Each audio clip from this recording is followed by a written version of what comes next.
Saudari umat beriman sekalian yang terkasih dalam Kristus, marilah kita mendengarkan renungan yang akan saya bawakan. Untuk itu, terlebih dahulu kita mendengar firman Tuhan yang diambil dari bacaan Injil hari Minggu biasa ke-28 tahun A, yaitu Injil Matius bab 22 ayat 1 sampai dengan ayat 14.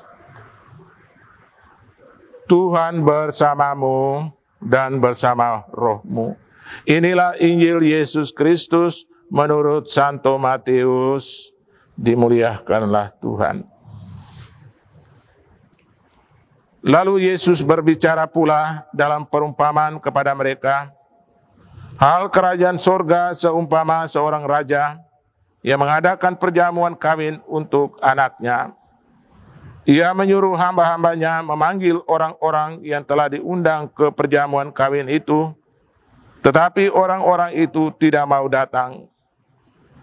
Ia menyuruh pula hamba-hamba lain, pesannya, katakanlah kepada orang-orang yang diundang itu, sesungguhnya hidangan telah kusediakan, lembu-lembu jantan dan ternak piaraanku telah disembelih, semuanya telah tersedia. Datanglah ke perjamuan kawin ini. Tetapi orang-orang yang diundang itu tidak mengindahkannya. Ada yang pergi ke ladangnya, ada yang pergi mengurus usahanya, dan yang lain menangkap hamba-hambanya itu, menyiksanya dan membunuhnya. Maka murkalah raja itu, lalu menyuruh pasukannya ke sana untuk membinasakan pembunuh-pembunuh itu dan membakar kota mereka. Sesudah itu ia berkata kepada hamba-hambanya, perjamuan kawin telah tersedia, tetapi orang-orang yang diundang tadi tidak layak untuk itu. Sebab itu pergilah ke persimpangan-persimpangan jalan, dan undanglah setiap orang yang kamu jumpai di sana ke perjamuan kawin itu. Maka pergilah hamba-hamba itu, dan mereka mengumpulkan semua orang yang dijumpainya di jalan-jalan, orang-orang jahat dan orang-orang baik, sehingga penuhlah ruangan perjamuan kawin itu dengan tamu. Ketika raja itu masuk untuk bertemu dengan tamu-tamu itu, ia melihat seorang yang tidak berpakaian pesta. Ia berkata kepadanya, hai saudara, bagaimana engkau masuk kemari dengan tidak mengenakan pakaian pesta? Tetapi orang itu diam saja. Lalu kata raja itu kepada hamba-hambanya, ikatlah kaki dan tangannya, dan campakkanlah orang itu ke dalam kegelapan yang paling gelap. Di sanalah akan terdapat ratap dan kertak gigi. Sebab banyak yang dipanggil, tetapi sedikit yang dipilih. Demikianlah Injil Tuhan, terpujilah Kristus. Saudara-saudari yang terkasih dalam Kristus, panggilan untuk melaksanakan kehendak Allah adalah sebuah undangan, satu ajakan.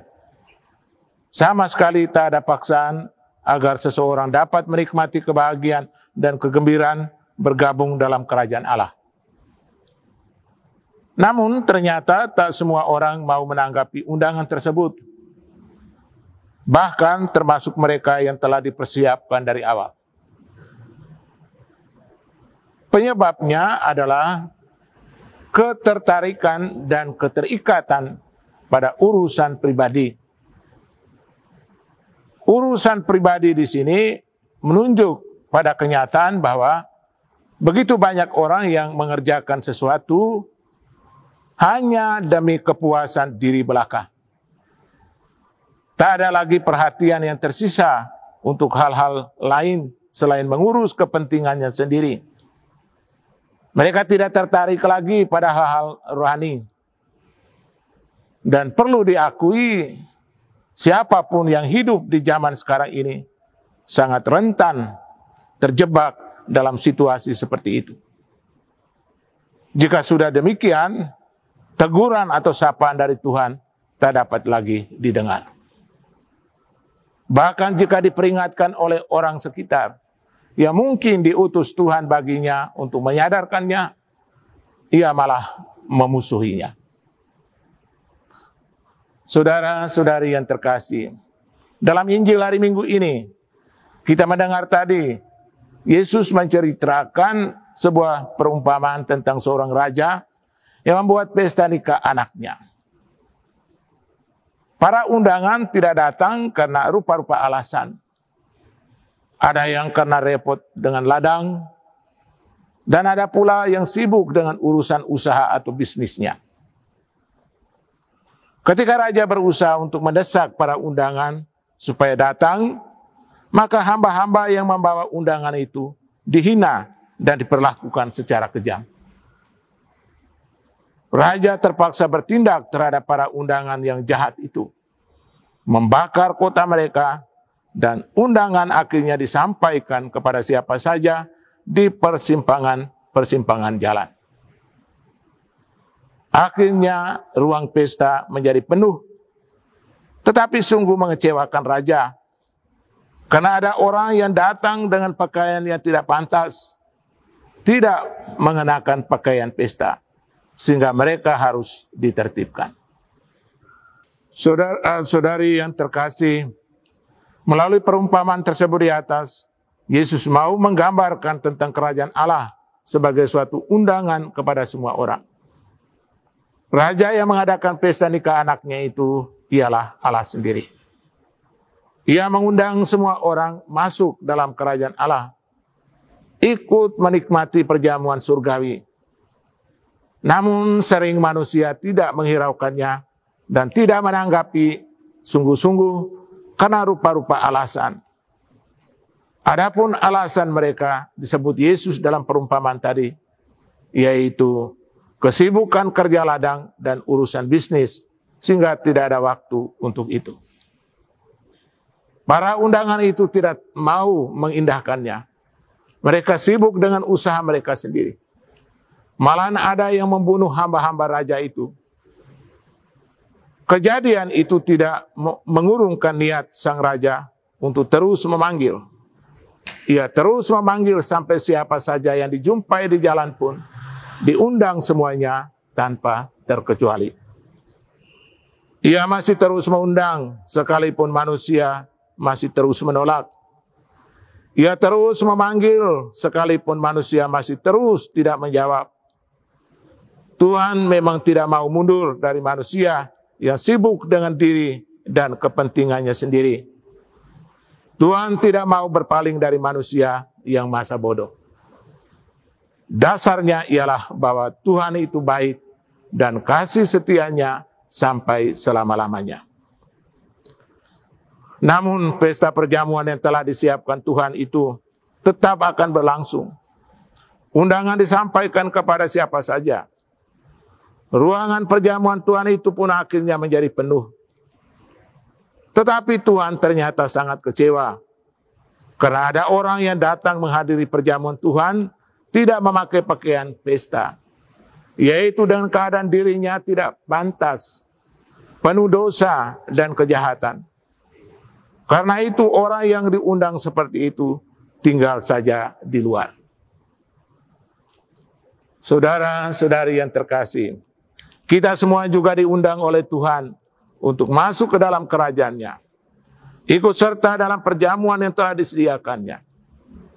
Undangan pesta perjamuan Tuhan berupa tawaran yang menuntut jawaban bebas. Seringkali kita manusia tidak menghiraukan undangan Tuhan dan tidak menanggapinya secara sungguh-sungguh karena rupa-rupa alasan juga.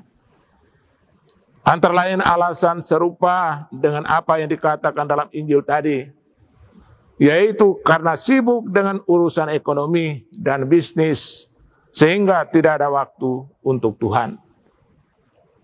Adapun inti pokok dari alasan tersebut, yaitu semangat materialisme, semangat mengejar kekayaan dunia, sehingga tidak punya waktu untuk Tuhan, atau paling banyak kalau ada waktu sisa-sisanya remah-remahnya saja. Memang saudara-saudari, kita sering melupakan Tuhan dan kehendak-Nya hanya karena ambisi akan pemilikan harta kekayaan dunia dan nafsu ingin memiliki dunia ini. Harta dan kekayaan dunia ini tidak buruk. Ia menjadi buruk kalau menjadi halangan untuk mengikuti undangan Tuhan. Halangan-halangan ini yang sering kita sampaikan dengan kata-kata yang halus dan tersembunyi akan selalu menjauhkan kita dari Tuhan. Kita akan selalu menolak undangan Tuhan. Kalaupun kita berani datang dan berani ikut perjamuan Tuhan, sering dengan pakaian yang sama sekali tidak pantas. Dalam arti keadaan hati kita berada pada posisi yang penuh dengan dosa dan kejahatan. Ada penipuan, pemalsuan, iri hati, dendam, dan kebencian. Karena kita sudah terbiasa dan tidak pernah mau berubah. Tetapi kita perlu pikir juga bahwa Tuhan akan bersikap tegas dan tepat terhadap mereka yang menolak undangan Tuhan dan terhadap mereka yang datang ke perjamuan Tuhan dengan tidak pantas. Tuhan dikecewakan akan menunjukkan murkanya terhadap mereka seturut maksud pilihannya. Saudara-saudari yang terkasih, memang untuk menjadi undangan Tuhan tidak cukup menanggapi hanya datang atau hadir begitu saja, ikut saja seenaknya. Tanggapan terhadap undangan keselamatan diperbolehkan ikut serta menikmati pesta perjamuan Tuhan, meminta dari pihak kita usaha dan perjuangan. Dalam hal ini bukan terjadi saja pada waktu kita dibaptis. Jawaban atas ajakan undangan Tuhan itu berlangsung terus. Ini suatu proses sepanjang hidup kita. Kadang-kadang proses itu berlangsung lancar, tiada hambatan, tiada kesukaran.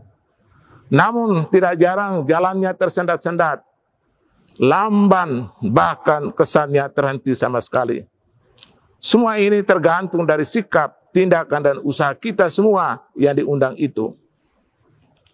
Sarana-sarana yang dibutuhkan sudah tersedia. Misalnya sakramen-sakramen dalam gereja.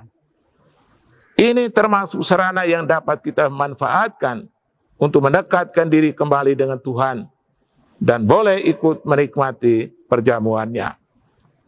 Justru melalui sakramen-sakramen yang kita terima itu, diri kita disucikan dari dosa dan kesalahan serta mendatangkan rahmat bagi hidup kita. Dan tidak hanya itu, lebih dari itu, yaitu bahwa dengan menerima sakramen-sakramen, kita ingin lebih dekat dengan Tuhan, merasa lapar dan haus akan perjamuannya, di mana hubungan kita dengan Tuhan lebih akrab, lebih intim, komunikasi kita dengan Tuhan pun semakin lancar. Itulah sebabnya kita dihimbau supaya lebih kerap menerima sakramen-sakramen, tapi juga dengan cara yang pantas dan layak, sehingga berbuah dan bermanfaat bagi hidup kita sehari-hari. Saudara-saudari yang terkasih, jadi pesan sabda Tuhan lewat perumpamaan tadi menantang kita umat beriman untuk mengolah batin dan kehidupan kita agar menjadi semakin layak dan pantas ikut ambil bagian dalam keselamatan yang ditawarkan Allah kepada kita dalam dan melalui Yesus Kristus putranya yang terkasih itu. Kesiapsediaan untuk mengolah diri dan hidup membuat kita diperbolehkan ikut serta dalam perjamuan saat perjamuan dimulai dan kita dinilai pantas dan layak untuk ikut serta di dalamnya. Bagaimana kita mengolah batin kita, diri dan hidup kita sehingga dari hari ke hari semakin pantas dan layak ikut serta dalam perjamuan Tuhan yang undangannya sudah disampaikan kepada kita. Itu berarti dari pihak kita yang menerima undangan perjamuan pernikahan itu mesti diperkembangkan sikap hidup setia dalam perjuangan melawan kejahatan dan dosa dalam hidup kita, serta setia pada kehendak Allah dan perintah-perintahnya. Dan itulah yang disebut dinamika hidup beriman mulai hari ini hingga akhir kehidupan kita masing-masing. Semoga kita dapat selalu menjawab ajakan panggilan Tuhan untuk tinggal di rumahnya, mengambil bagian dalam perjamuannya. Saudara-saudari yang terkasih, pertemuan kita dalam perayaan Ekaristi merupakan kesempatan mengikuti undangan Tuhan, mengambil bagian dalam santapan sabda dan pesta perjamuan tubuh dan darah putranya adalah kesempatan rahmat bagi kita untuk mendekatkan diri pada Tuhan dengan lebih akrab dan lebih intim lagi. Kiranya kita semua kini sungguh sudah siap untuk menyambut Tuhan dalam hati kita masing-masing. Amin.